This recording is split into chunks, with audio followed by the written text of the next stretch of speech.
Comment je suis arrivée à porter le voile intégral et comment j'ai rebroussé chemin et je l'ai retiré. Hello tout le monde, j'espère que vous allez bien.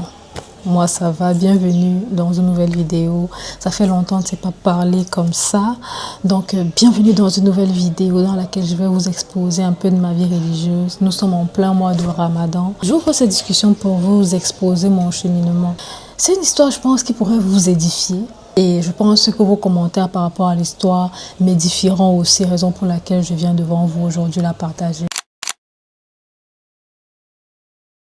Au Cameroun, nous avons les chrétiens, au Cameroun, on a les musulmans, au Cameroun, on a les païens, on a les animistes, on a ceux qui croient à la foi, on a ceux qui croient à l'océan, on a ceux qui croient à rien du tout.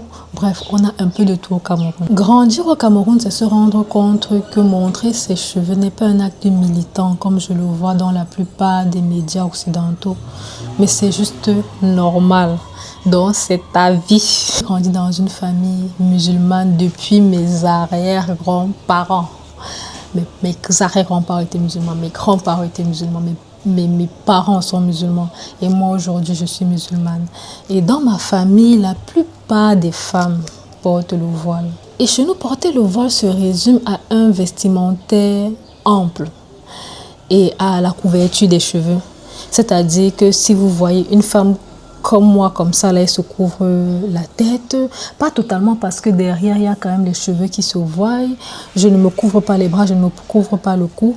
Comme je suis là au Cameroun, on va dire que je me voile. Et à l'extrême nord, au Cameroun, les femmes s'habillent comme vous me voyez là en face de vous. En plus de ça, peut-être, elles vont rajouter un petit voile, un petit tissu comme celui-ci qu'elles vont peut-être poser là. Voilà. D'autres vont être beaucoup plus conservatrices et vont le mettre sur la tête et couvrir la partie du cou. D'autres vont faire des efforts de couvrir les bras, mais à la base, tout le monde ne le fait pas. Ce qui fait que l'habillement que j'ai devant vous là actuellement est accepté totalement dans ma culture, dans ma famille, dans mon entourage. Vous conviendrez avec moi que ceci n'est pas le voile légiféré par l'islam. Pas du tout. On voit mon cou, on voit mes bras. Je suis peut-être même parfumée. Je suis un tout petit peu apprêtée. Ma beauté, en fait, est mise en valeur. Ouais. Le pan que je suis est mis en valeur. Donc, islamiquement parlant, ce n'est pas ça du tout. Depuis ma petite enfance, j'ai vu les femmes de ma famille s'habiller comme vous me voyez là actuellement à l'écran. Donc cela allait de soi en fait pour moi de m'habiller comme ça. Il n'y a pas vraiment eu de contrainte sur moi, il n'y a pas eu de force. Cela allait de soi en fait. Ma mère s'habille comme ça, mes tantes s'habillent comme ça, autour de moi les gens s'habillent comme ça. Mais comment est-ce que je vais m'habiller? Je ne me suis pas posé de questions et je me suis habillée de la sorte. Bien, je grandis, je commence à avoir des difficultés d'adulte, je commence à mieux comprendre ma religion à force de chercher. Et bien sûr, j'écoute les personnes qui me disent que s'il y a des choses qui ne vont pas dans ma vie, c'est peut-être parce que je ne suis pas une assez bonne musulmane, que je devrais mieux apprendre ma religion, que je devrais être une meilleure personne que l'année dernière parce que plus je grandis, plus je me rapproche de l'amour. Et c'est ainsi que je commence à en vouloir plus. Je me dis, l'islam et moi là, le voile et moi là. Et je commence à me couvrir. Je commence à couvrir mon cou. Tout doucement, hein. Je commence à couvrir mon cou. Je commence à mettre les voiles là. Je commence à les mettre sur la tête. Je me couvre le cou. Je me couvre... Je ne sais pas comment on appelle cette partie. Je commence à coudre des vêtements qui arrivent jusque là. Je fais des manches jusque là pour qu'on ne voie pas mes avant-bras. Je commence à porter des chaussettes de temps en temps, histoire qu'on ne voie plus mes pieds.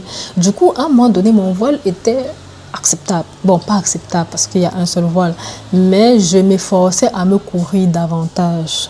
Je m'efforçais à me couvrir davantage avec la quête de la religion. Je pense que vous m'avez même connu ici, là, lorsque je suis entrée à l'école coranique, j'ai commencé à me créer un environnement où je voyais de plus en plus de femmes porter le voile intégral et où cela devenait une chose un peu... En fait, ça me facilitait la chose à moi de voir ces femmes-là qui avaient réussi à en arriver là. Et je me disais, un jour, Inch'Allah, je vais arriver là-bas. Un jour, Inch'Allah, je vais arriver là-bas. À un certain moment donné de cette expérience, je crée ma chaîne YouTube et je me dis, vu que je ne porte pas encore le voile intégral dans la vraie vie, autant commencer quelque part et le porter au moins en ligne. Et comme ça, ma passion ne me fera pas avoir plus de péchés. Et comme ça, Je commence quelque part, je mets les premières briques de ma vie future avec le voile intégral. Commencer à le porter sur YouTube pourrait peut-être me pousser à le porter ailleurs et ainsi de suite. Et c'est comme ça que je me retrouve à le porter un peu partout. C'est donc comme ça que je commence ma chaîne YouTube en portant le niqab. J'étais extrêmement fière de moi, de me dire « Ah, j'ai réussi, j'ai fait ça, j'ai ceci, j'ai cela ». J'étais fière de moi et je savais que ce chemin-là m'amènerait vers le port du voile dans tous les autres aspects de ma vie.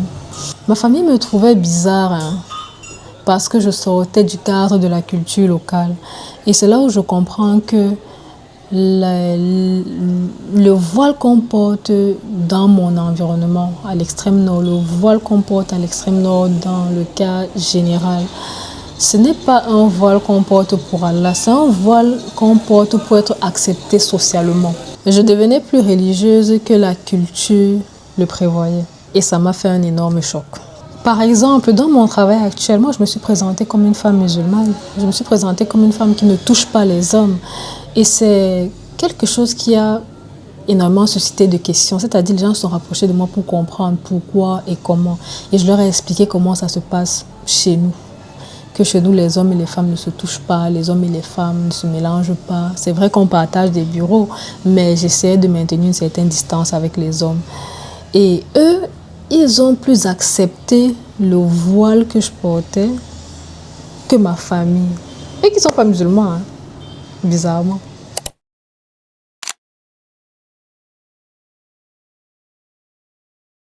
À partir de ce moment-ci de la vidéo, je porte le voile intégral uniquement en ligne. Et dans ma vie quotidienne, je porte le voile. Cependant, mon visage reste visible. Bon, je suis une femme qui porte le voile intégral en ligne, qui porte le voile avec le visage dévoilé dans la vie de tous les jours. Je suis une femme qui recherche la connaissance religieuse. Je suis une femme qui se rapproche de la connaissance islamique. Je suis une femme qui fréquente des endroits que les pieux fréquentent, les mosquées, les madrasas, etc., etc. Je cherche la religion, je cherche l'islam, je cherche à me connaître, je cherche à comprendre ma religion, je cherche à comprendre le pourquoi du comment de chaque chose. Je cherchais les réponses à mes questions dans l'islam. Plus le temps passait, plus mes questions venaient plutôt sur l'islam et des questions auxquelles je n'ai pas eu de réponse jusque-là. La première question là qui me vient à l'esprit quand je fais cette vidéo, c'est la question sur le mariage des enfants. Nous, on nous a enseigné à suivre les traces de notre prophète alayhi salatu wa salam. Et on sait que notre prophète a épousé une femme très jeune, une enfant. Aïcha radiallahu anha, elle avait 9 ans. Ça dépend selon les textes. D'autres disent qu'elle avait 9, d'autres disent qu'elle avait 11. Il dit même aussi qu'ils ont attendu qu'elle ait l'âge de la puberté avant d'avoir des rapports. Qu'elle a attendu l'âge de la puberté avant d'avoir des rapports avec son mari, notre prophète. Que la paix soit sur lui. Et vraiment, vu que nous sommes censés suivre la sunna, vu que dans mon habillement, je porte mon voile intégral et que je veux être la meilleure musulmane, est-ce que je dois être capable d'accepter que mon enfant de 9 ans soit marié à un homme à cet âge-là? Je ne sais pas quel âge le prophète avait, je vais supposer qu'il avait 25 ans. Je ne sais pas. Est-ce que je dois accepter par exemple que mon enfant de 9 ans soit marié à un homme de 20 ans? Soit même marié tout court. Un nom avec toute la dernière énergie. Mais je suis musulmane. Je suis censée suivre la sunna de mon prophète. Et franchement, j'ai eu ce débat-là. J'ai posé cette question-là plusieurs fois et je n'ai pas eu de réponse qui apaise mon cœur dans le cadre de l'islam. Récemment encore dans l'actualité, il y a eu de grandes manifestations dans un pays que j'ignore. Si je trouve les images, je vous les mettrai. De grandes manifestations à cause de l'augmentation de l'âge de mariage des jeunes filles. On a vu des vieilles hommes manifester. L'autre questionnement que j'ai eu, c'est une petite ouverture d'esprit par rapport à la religion des autres. Je vous ai parlé tout à l'heure de mon lieu de service où je me suis présentée comme une femme musulmane. Et le fait que je le fasse a fait en sorte que mes collègues et moi, on ait beaucoup de conversations sur la religion dans laquelle ils m'expliquaient un peu la leur. Comme je vous l'ai expliqué aussi en début de vidéo ou pas, c'est que je connais des gens aujourd'hui qui croient en la forêt.